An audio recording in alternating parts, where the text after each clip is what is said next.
Good morning, everyone, and welcome to the charting show with ROD.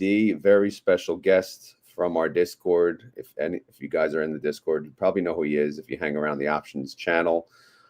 He goes by M Cheese. He has the Hamburglar icon, unforgettable. For those of you that go to McDonald's, you know the Hamburglar, or at least you should if you're old like me.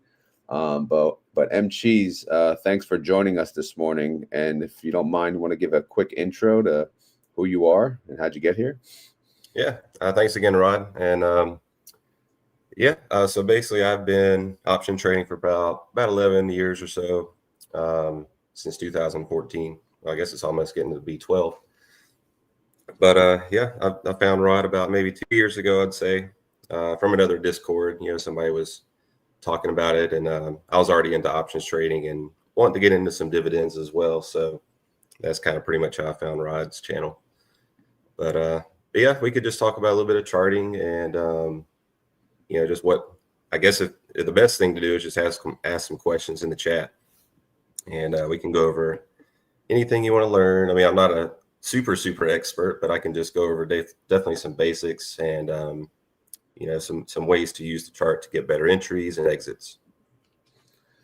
Yeah, so for those that are live listening right now, again, the plan of today's video is, as you can see on the screen, I have Thinkorswim up. This is the default view of the charts when you pull them up. If you're brave enough to click the charts tab, then this is what it should look like if you haven't touched it, right? So what we're going to do is we're going to just kind of build it from scratch. And I'm going to ask a lot of questions along the way. But if you guys have questions, since you're here live, feel free to type them in. And we'll pull them up as we go.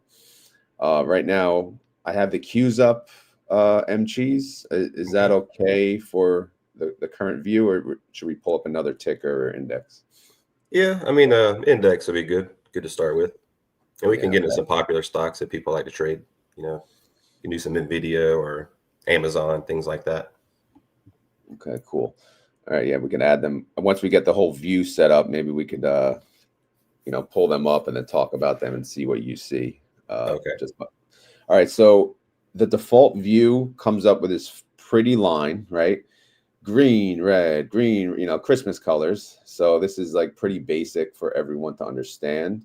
But M Cheese and I were talking earlier, we're going to add a different style. We're going to add the candles, okay? Because the candles, it kind of gives you a better, view of the day, of what happens. Well, if you pull up by day, the buys and the sells, and, kind of what directions you're headed in. So if I click style, I go to chart type, there's quite a few options. Now there's candle and candle trend. And honestly, I don't know the difference. Do you, or should we just click candle? Candle's all I use. Yeah. Okay. All right. So we have candle, and again, it's pretty small, right? We have a view of 6 month, 1 day. Should we change that as well? Yeah, if you change to 3 month, it might blow that up a little bit bigger. Okay. And that is... If not, there is a, you can zoom in as well.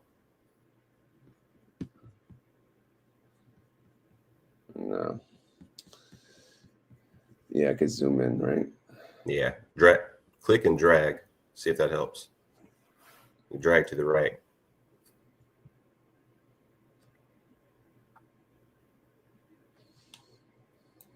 I know if I do this. Yep, that does it. All right. I don't know if that's too big.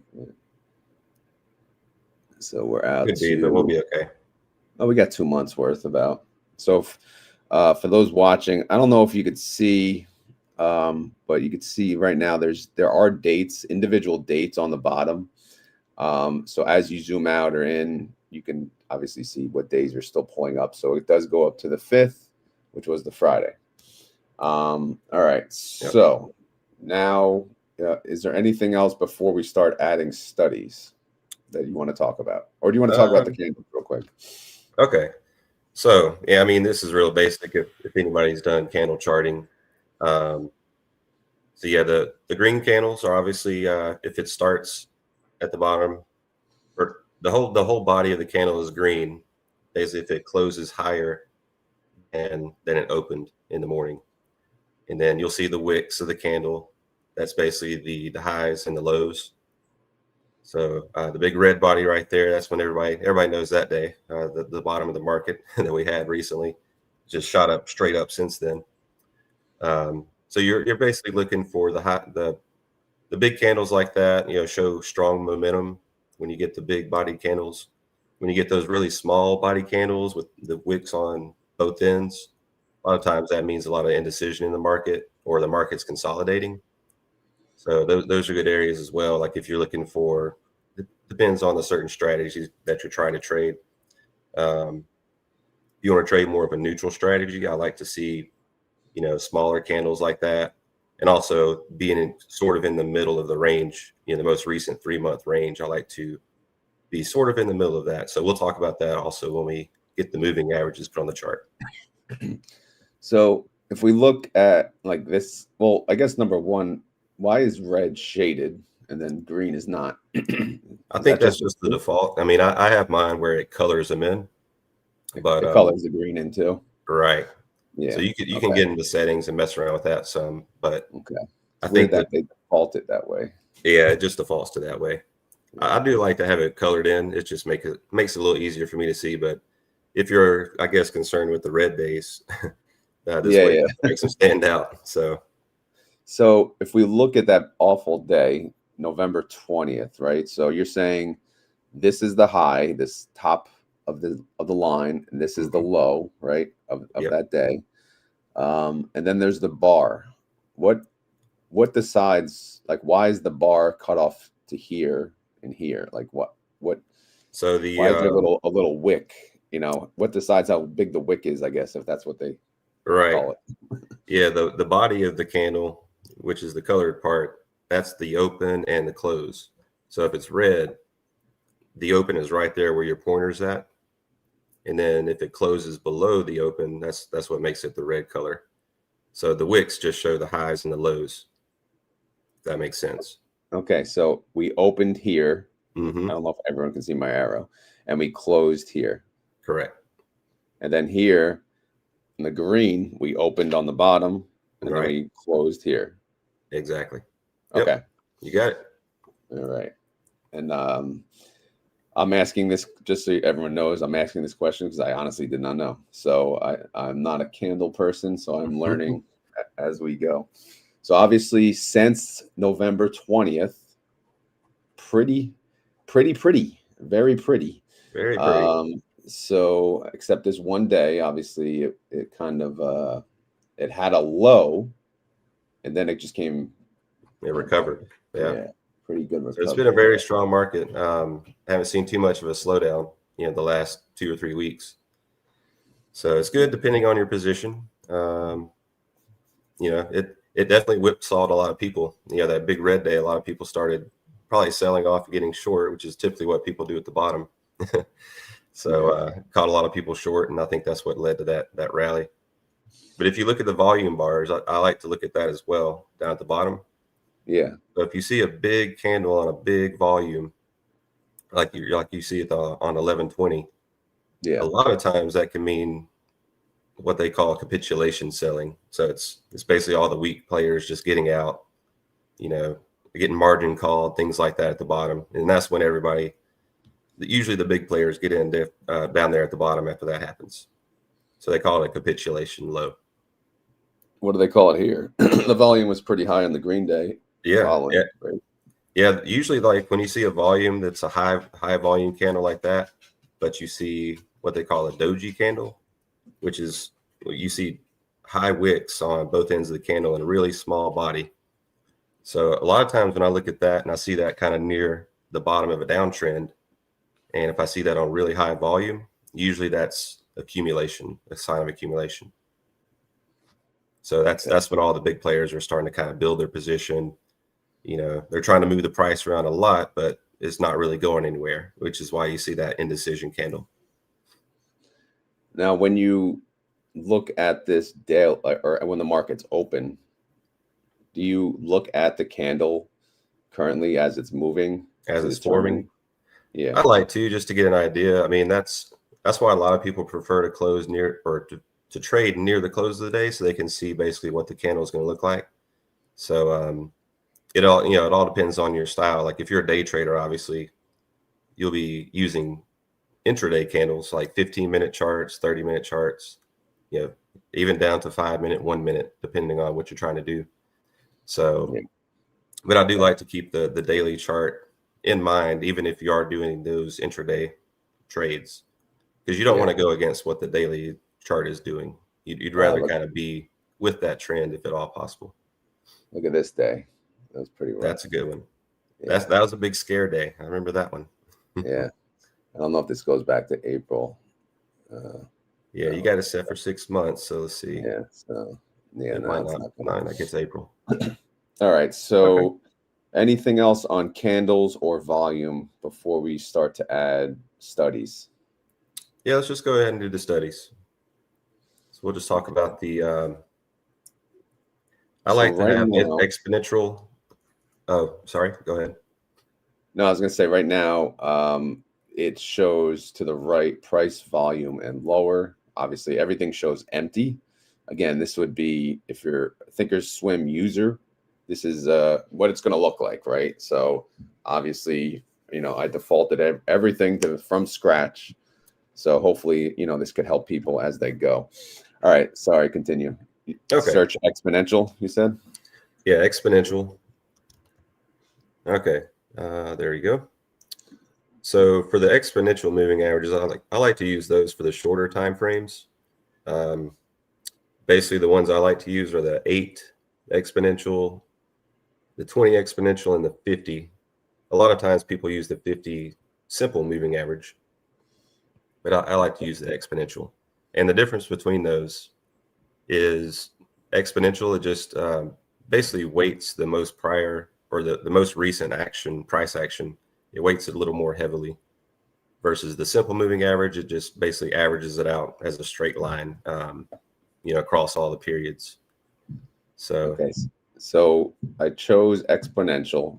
okay. There's one that says bands, obviously, and then there's one that says the bands are, you can use it. You can use the bands as well, but I to the exponential.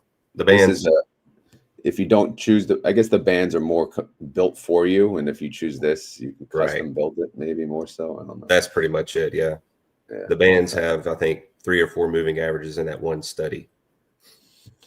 Okay. Then when you go to settings, so for exponential, is that a good one to use for the 200?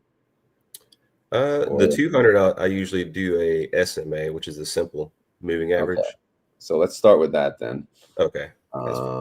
Because I wanted to start with the 200 and then go down, because 200 is the highest, right? That you would the highest I usually put on my daily charts. Yes. Okay. And I prefer to keep everything. The reason I have so many exponential or moving averages on one chart is just put it back and forth, as much between a weekly chart or a daily. I mean, you can do that if it's cleaner for you. So I'll explain that here in a minute. But basically, the 50 EMA and the 100 EMA are similar to like a 10 EMA and a 20 EMA on a weekly chart. So that's why I do like to have those, and I can see it all. And I like those trends to align. Basically have the weekly and the daily lining up. Okay. All right. So let's slow down a little bit here. So we're looking at length. That's where we would type the number, right? Mm-hmm. Displace. I don't really touch this. I'm not sure. I don't mess with that. No. Okay. Breakout signals. I never touch this either. No. Okay. I leave it as numerical, and then I typically leave that, but I do make the width a little larger. Yeah, I like it bigger too, especially the longer term EMA or MAs. I like to just make them nice and thick, so it's a key level. Yeah. So would you make it a 3, or would you go the biggest because it's the longest? Yeah, you can do it. I mean, if you have your other one set to 3, I would set that one to like 4 or 5. Yeah. All right. Let's see if it's all right. So again, for anyone watching, these are just kind of, we're just changing. Again, I have for my color, I have red for the 200. I don't want to change that because I wrote it down somewhere. So I use the same. yeah. Okay, good. Yeah. So now anything else before we hit okay? That's it. Okay. All right. And then that'll leave us back here. And then obviously I'm just going to hit okay so we can actually see it on the screen.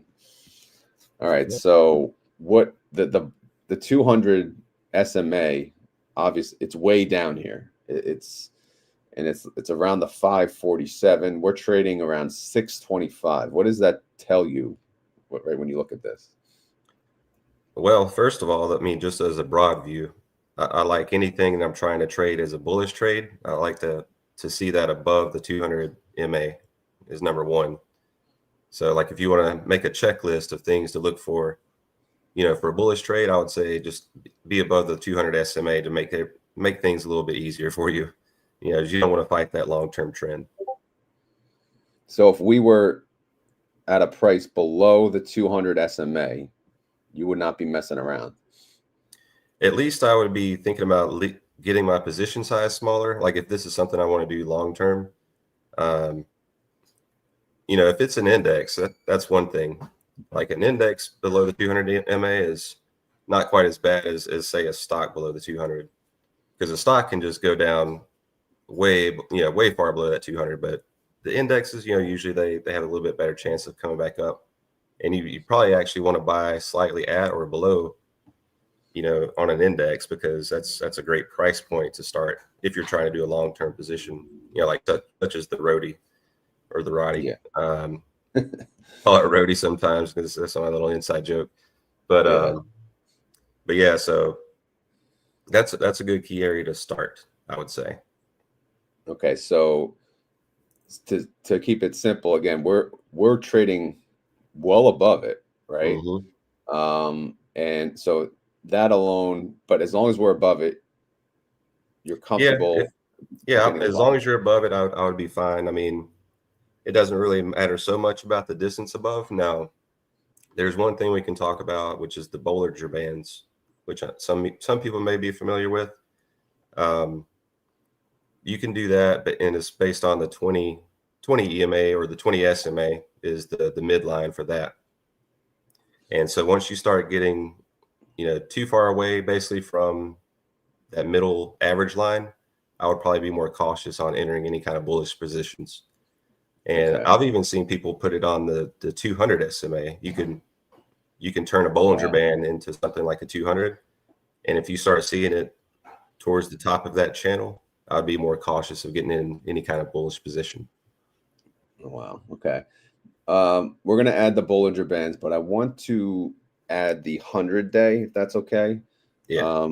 And do you, for the 100-day, I think you said you use it. Do you use simple moving average or exponential? I use the exponential. I mean, I know you tend to use the simple on that one. Yeah. But the reason again for me using the exponential is I kind of relate it to the weekly time frame. So that way, 100 EMA is similar to the 20 on a weekly. Okay, so maybe for me, trading weekly, it might be beneficial to add as a exponential. Yeah. So let me do that.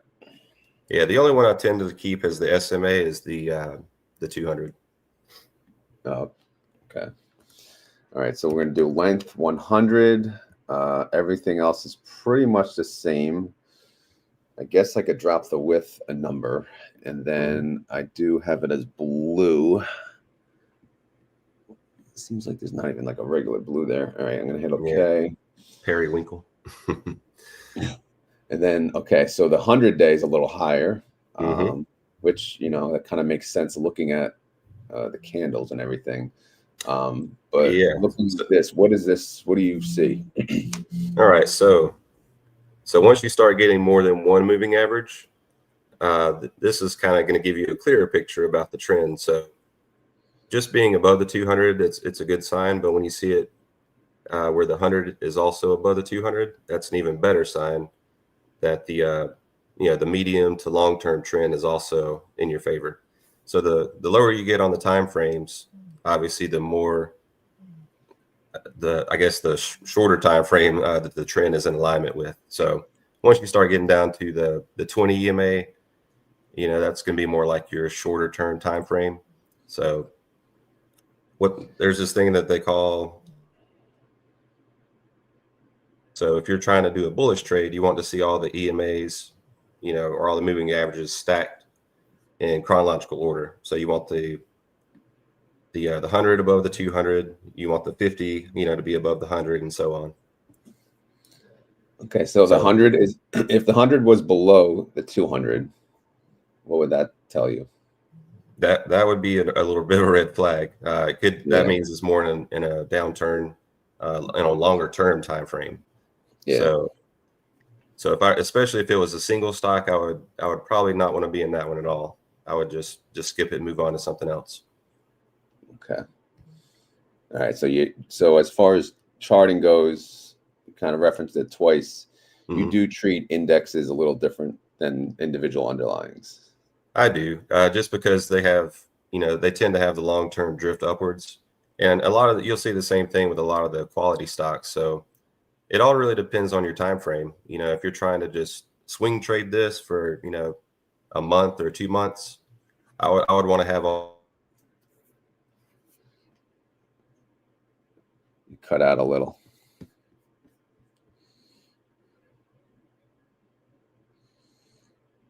Can you hear me?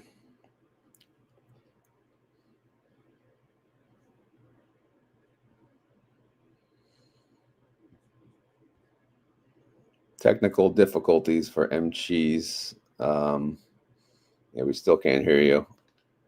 I don't know if you want to leave and pop back in.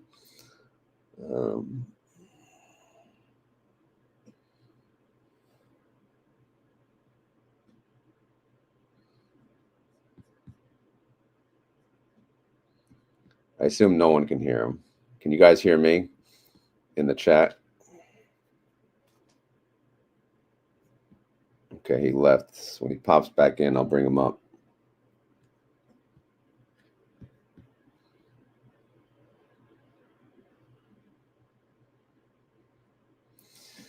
Black Mamba, you use 150.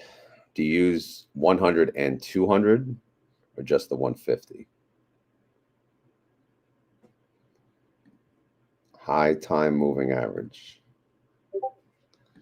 Add anchored VWAP. No idea what that is. We'll get there though, maybe.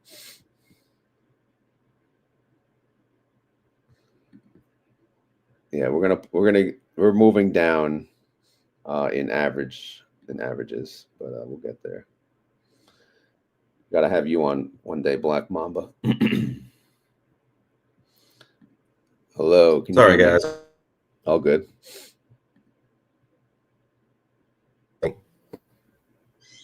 Hello.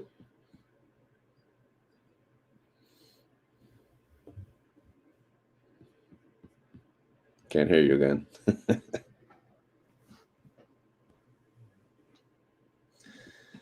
Yeah, Black Mamba. Start with the Discord. Go to the options channel, and I don't know if you're there already, but if you are, I just don't recognize the name there. But we'll have the discussions there. We'll go from there. Yeah, M Cheese. I'm not sure what's going on. Any questions so far? I think I'm in. Just let me know if you can hear me. Well, I can hear you now. Okay. Good. Can you hear me? I can hear you. You're fine. Okay, good. All right.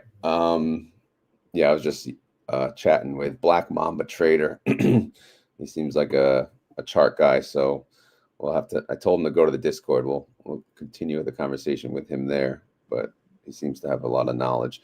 But all right. So shall we move to the next study?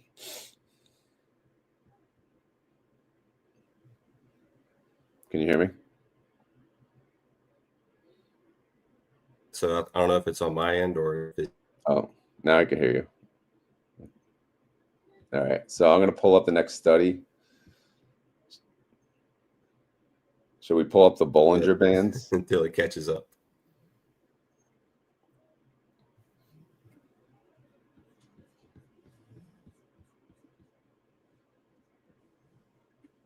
Can you hear me? I can. Okay. All right. It's in and out, so this is not. Yeah. I apologize. Yeah. All good. So we have the 100. We have the 200.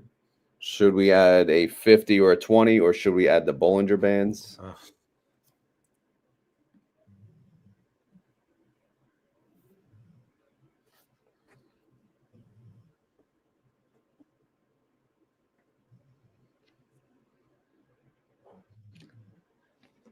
All right, can't hear you again, but I'm going to go ahead and add.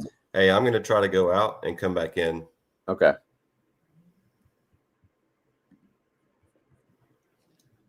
Can you hear me still? Yeah, I can hear you. Okay. I was going to say I can go out and then come back in to see if that helps clear it up. Yeah, right now you're clear. So I'm not sure if you saw what I did. I clicked Bollinger Bands. So this I'm not too familiar with. I'm not sure. Okay. So length, there's only one option for length because I know there's like 3, right? So what does 20 represent? The middle? I would keep that at 20. Okay. And then -2, would that mean, is it go to 18? Or what is this? Is that 18 to 22? Is that what this means, or what does this mean? So that would be standard deviations. Can you hear me? Yes. So would we leave that?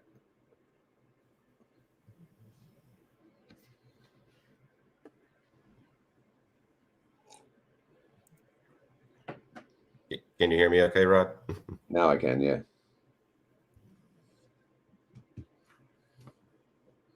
I can, and then it goes away, it seems.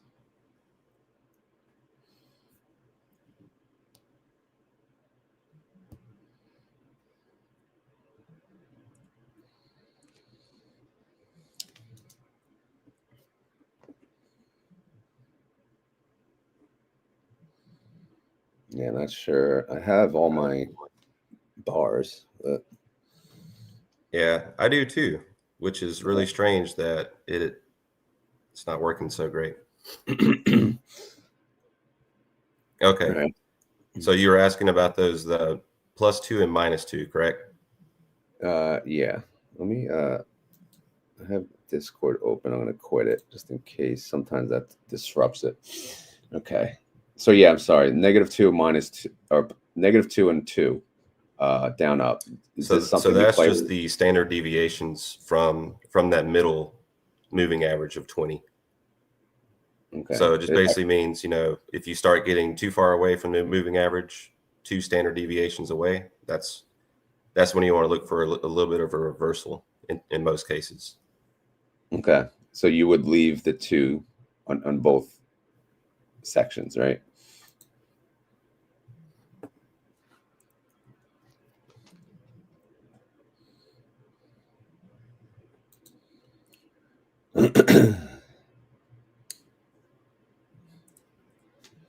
Hello.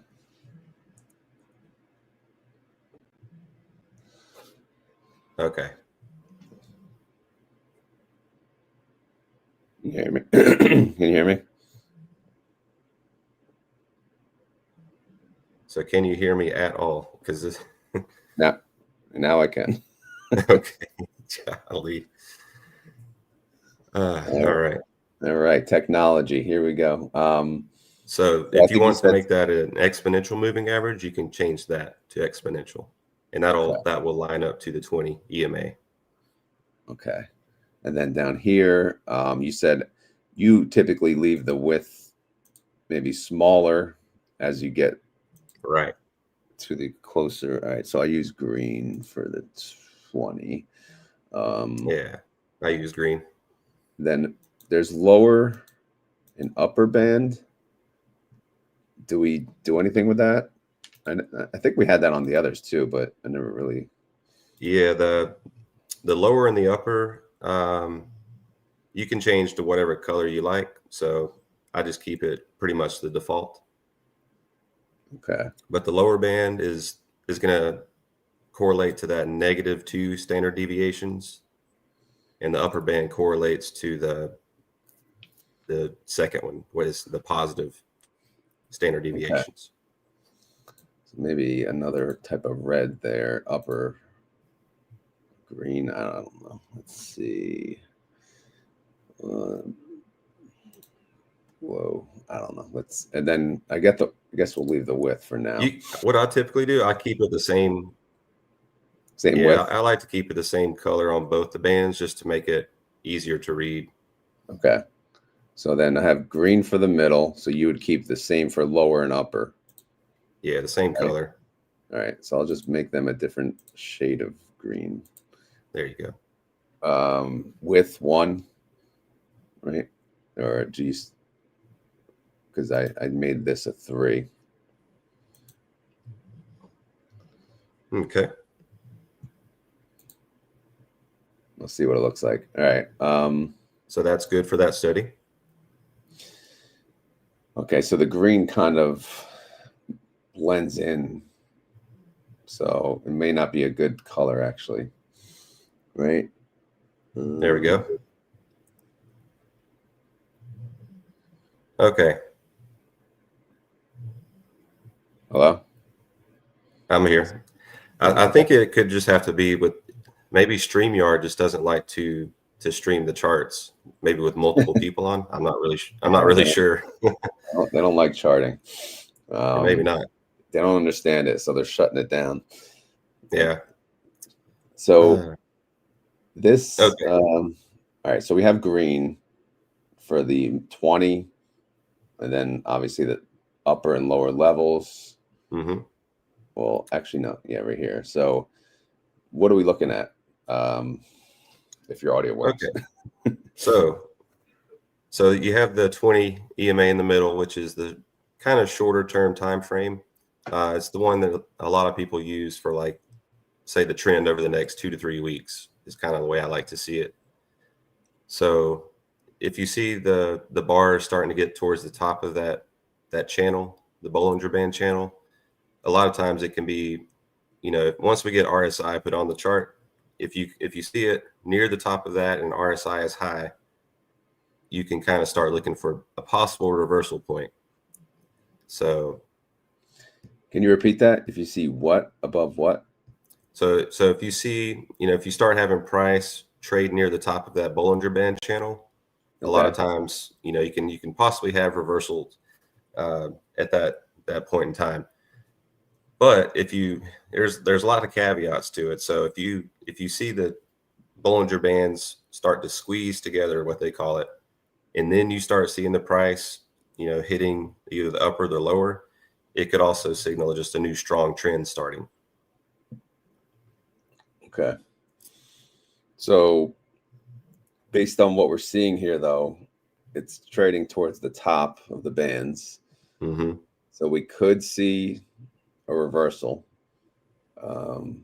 Or just a slowdown at least, So if you're using the Bollinger Bands to sell calls or even sell puts for that matter, if you get the price trade near the top, it's often a good time to sell a call at that point. And you can even use that to pick your strike levels as well. So you can put your call strike, let's just say, at $640 on Qs. And that would be typically a good level just to, if you wanted to sell your shares at that point, if you're trying to, say, do the wheel strategy. That would be a good place to put your strike level. Okay, so yeah, let's break this down now for the RODY. So for RODY, we create a synthetic position, right? Buy, call, sell, put. We have some, and then we buy a put for the downside. But if we want to start a position on the Qs, what would you use? Would you look at, because again, we could just kind of talk about how I've been doing it, going 1 year out. Mm-hmm. So a long call would go approximately 1 year or more out. So would you look then at the 200, or would you use all of these before starting that type of position? All bands, all moving averages here? So when I'm starting a position for the RODY, what I would like to do is, anytime you're either buying shares on a dip, or if you're trying to start a synthetic that goes out like say a year or two, I would prefer the price to be kind of in an oversold state, or either near a long-term moving average. So the 100 EMA, that would be a great place to start, your position. At minimum, I would say, have it close to the 50 EMA would be also a good spot. And then you can add, say if you want to do 2 contracts or more, you can add as it goes down to the 100. Okay, so you would not be jumping for joy at the current level where Right. you're at. You would be more comfortable if it was closer to the blue line. Exactly. The 100. If it was my first position, or first tranche, if you want to call it. Okay. So you can add as it goes down, but I would not want to start, if I'm way above the 20 EMA or even the 50 EMA. I would prefer it be a little bit lower. Okay. So now now we'll talk about the weeklies, right? So I did pull up, let's look at my current Q position. I got in at 615, right? Mm-hmm. I have a covered call for 616. So if we go back to the chart right now, right? Assuming I didn't have a covered call, right? Mm-hmm. What would you sell a weekly covered call at on your RODY position if you had, say, the 615 cost basis? What I would probably do, so since it's in a bullish mode, you have all your EMAs stacked positively, like we talked about earlier, and you have the price trading above that 20 EMA, I would tend to, on a RODY type position, I would tend to either sell a little bit out of the money, or at least keep your strike at the money. So the time I would probably start going more like, if you wanted to sell your call in the money, I would probably do that more often if it's trading below that 20 EMA, because 20 EMA is kind of the line in the sand for, a stronger, I guess, 2 to 3 week uptrend. So if you start trading below that, it's kind of more like, well, on a weekly basis, I would rather be, selling my call a little bit lower and more aggressively, just because the stock is in that, weekly downtrend, if that makes sense. Yeah. Okay. All right. So I would tend to sell, like say right now, the price is 625.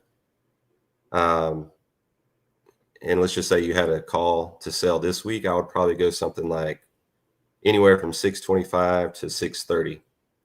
And what you can do is you can also, go by delta as well. So let's just say if you are trading above the 20 EMA, I would tend to do more things like a 30 delta or a 40 delta.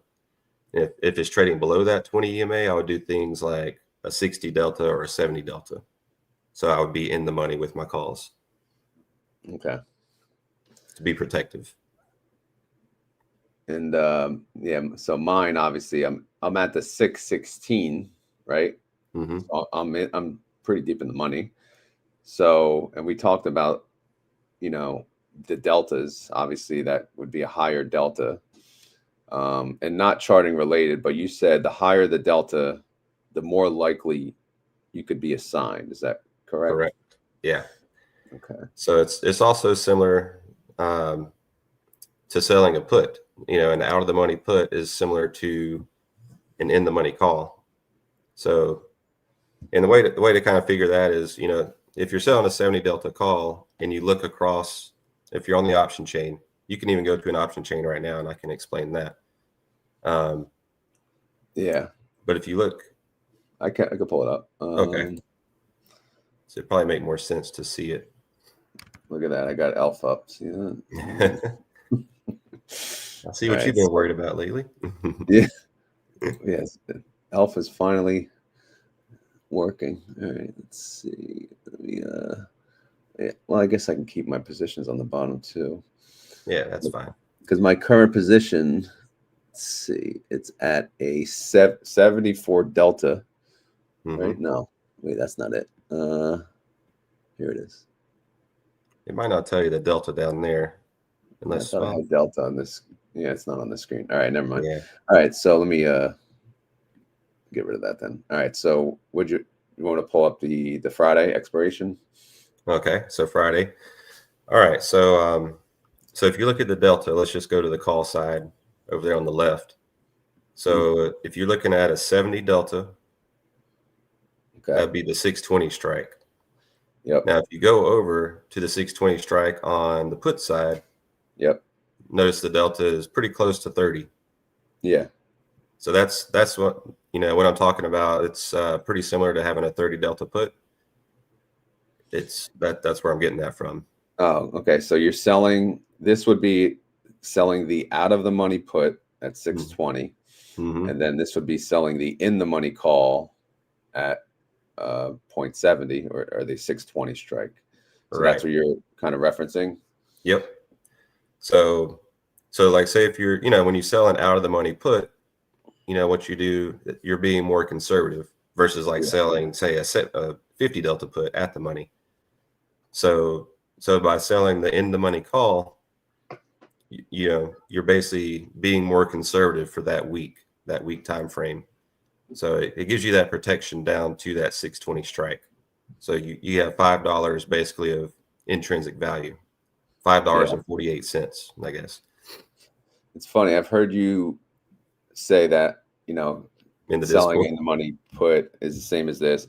Max Convexity says it all the time too. And to be honest, I'm like, I really don't understand what the hell they're talking about, right? Right.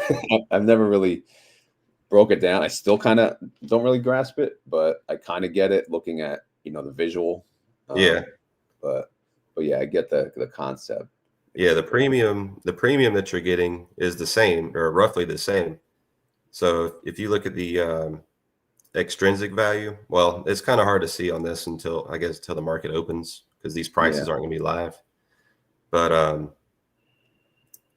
basically where you see the extrinsic value there on the put side is going to be how much extrinsic you have on the call side as well, at the same strike level. And the only time it'll be different is usually if it's like a dividend coming up. You'll see those two sides be a little bit different. Yeah. But it's just a good ballpark way to see how much. Also, like, say if it's coming up on Friday and you want to see how much extrinsic value is left, a lot of times you can just look over at the put side, and if it's trading for 10 cents or 20 cents, that's basically how much is going to be left on the call side as well. Yeah. Okay. So it's hard to conceptualize until you maybe see it, and just kind of play around with it yourself. Yeah. All right. So jumping back to charting, right? So we have our 200 in red, we have the 100 in blue, and then we have the Bollinger Bands in between the various greens. Would you be adding anything else as far as the? I like to have the 50 also on there, so you can add that if you like, just to get you one more trend. That'd be an exponential. Yeah, the 50 exponential. All right, my 50 is what? Yellow. Let's see. So yeah, when you add anything, it looks like it always defaults to 9. It does, yeah. So we'll delete that. Put 50. Make it a. I don't know. Yeah, I put it about the same width as the 100. And then what I say, blue. No, yellow. I said. Okay. There you go. Okay. So now we got one more. We got the 50, which is above the 200. It's above the 100, and it's below the 20, right, of the Bollinger. So but it's in the middle of the Bollinger Bands. Yeah. So that's that bullish stacking of the moving averages, I like to call it. So once you start seeing the 20 move below the 50 and move below the 100 and so on, then that's when you want to be a little more cautious as far as, doing long positions. Now, if you're starting one, like we said earlier, it's fine, but you can also use these as like a jumping out part. So one other way I like to use it is, if anything starts closing below the 200 SMA, especially if it's a single stock, I'll just either cut my position in half or just get out of it completely and wait for the price to start trading back above the 200. So you can use it as a stop loss also is another way to use those SMAs and EMAs. Okay, so the 50 being where it is this is bullish, you said? Yes. Yeah, this would be bullish. Because If it was you have that below. above the 100 and you have the 20 also above the 50. Okay. So I would be leaning more bullish on any kind of position that I put on, today. Okay. So when you're selling calls, kind of like what you said before, at the money or out of the money, right? Not in the money, because you're Yeah, not. you can do in the money if you like. I mean, if that's your style, if you want to Yeah. be a little more conservative, in the money, there's nothing wrong with that. You'll just have to be, obviously rolling up a little bit more, for debit sometimes. Yeah. But it's okay, as long as that price doesn't.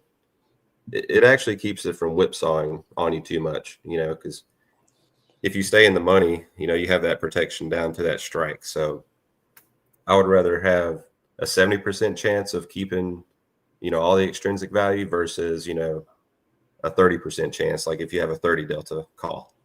Okay. All right. I think we have, is this everything? Should we now pull up an individual underlying to see what that looks like? Sure. Yeah. Pick one that you like. Let's ask the live audience. Do you guys have a preference of an individual, we'll call it, company ticker, that you guys want to see? Obviously, we have the Qs up right now, but we want to open. I don't know how that's going to look, though. Open may be a little crazy. Let's see. It could be a good example, though, just to see if it's, if it lines up bullish or neutral, or how it can look. Yeah, it'll help me because I'm looking to start a position back up on open. All right, so here we go. What do you think? Okay. Yeah. So here's one more thing that you can use the moving averages for. So it really helps you kind of read the price action. If you're not good at reading candlestick charts and all that kind of stuff, I like to look and see, what's the slope of the moving averages. So that'll kind of tell you as well, which way the trend is overall moving, and also how close are they together. So if you see on this one, you see how the 20 EMA is kind of squeezing in towards that yellow 50 EMA line. Yeah. So that kind of tells me that it's in a consolidation phase. Price is getting tightened up. And you can also look at it from, if you want to draw trend lines, you can do that as well. So I don't know how good you are at that, Rod, but you see that candle on 11.7? I'm a 0. There you go. So go to 11.7 on that green candle and go to the very bottom of it. Right there. Yep. Right. So click on that. Oh, I just click it once. Yeah, click. Yeah, there you go. And that'll start drawing. And then kind of draw it up through the bot where it touches barely the bottom. There you go. Of the 11.20 candles. Okay. All right. So I know that's hard to see. Yeah. So that's an uptrend line. And now if you go to 11.12, you see where the price kind of topped out up there. So go to the top of that bar and draw it through the top. Yeah, see, you know how to draw them. There you go. Yeah, so, first grade taught me that, right? All right, so what is this?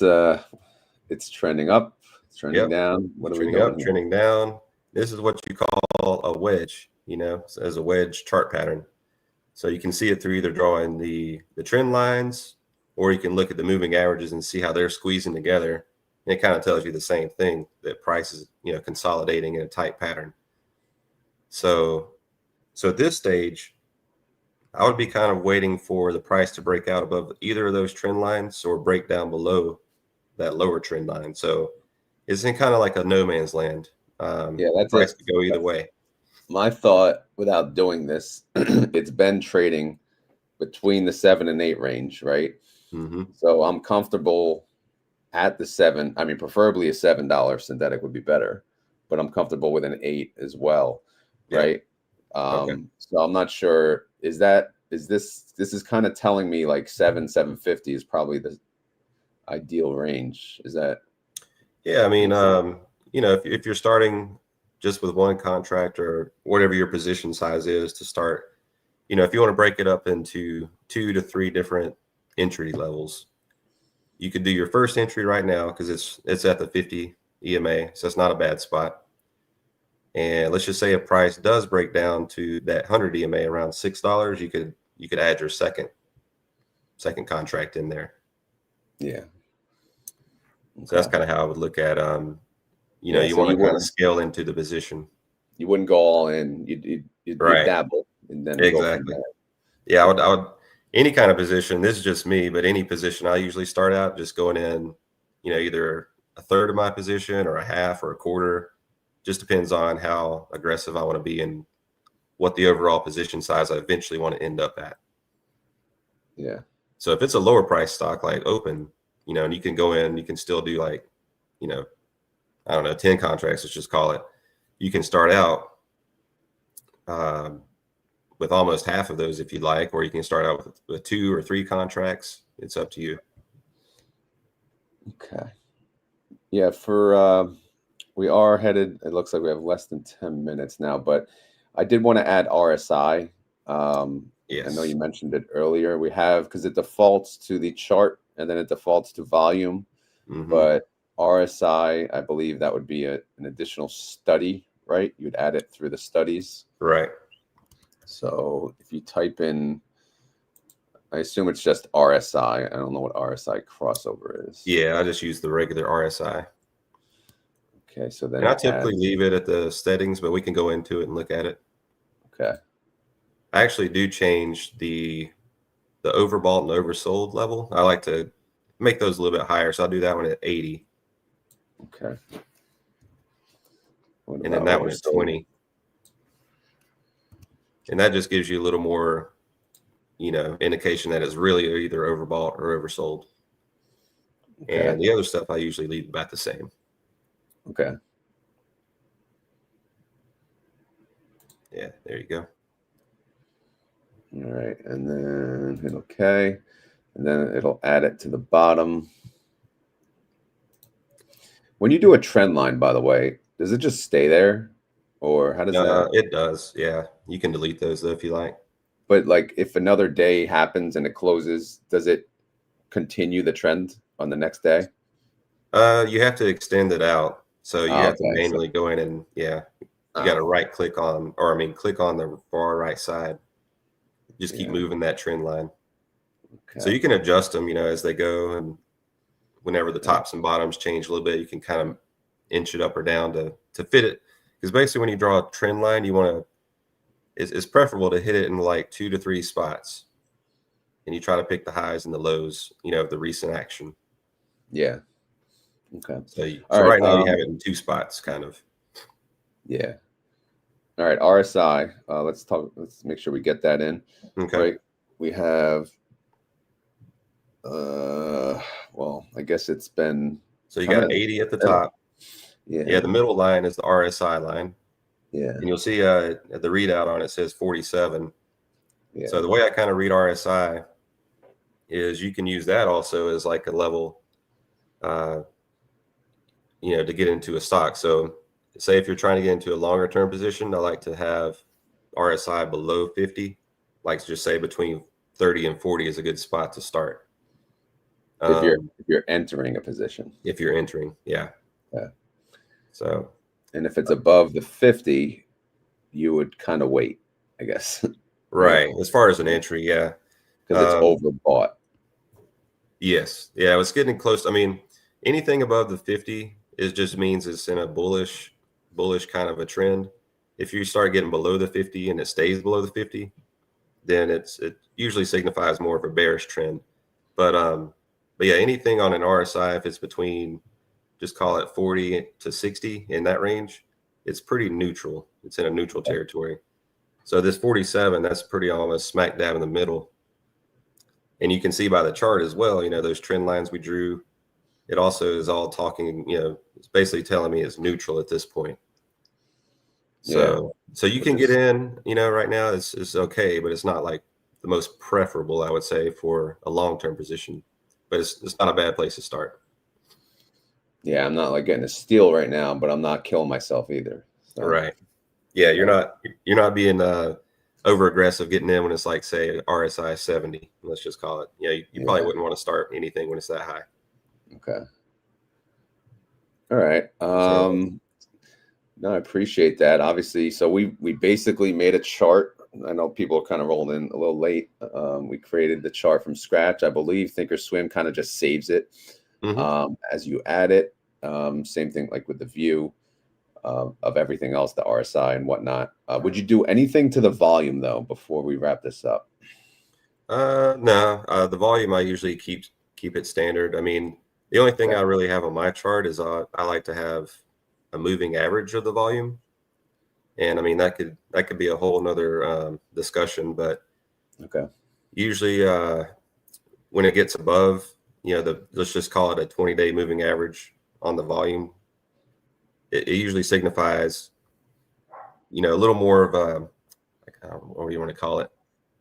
It's a more significant candle. And it also means, you know, there's more basically institutional buyers. A lot of the institutional buyers, you'll see the higher volume candles as well.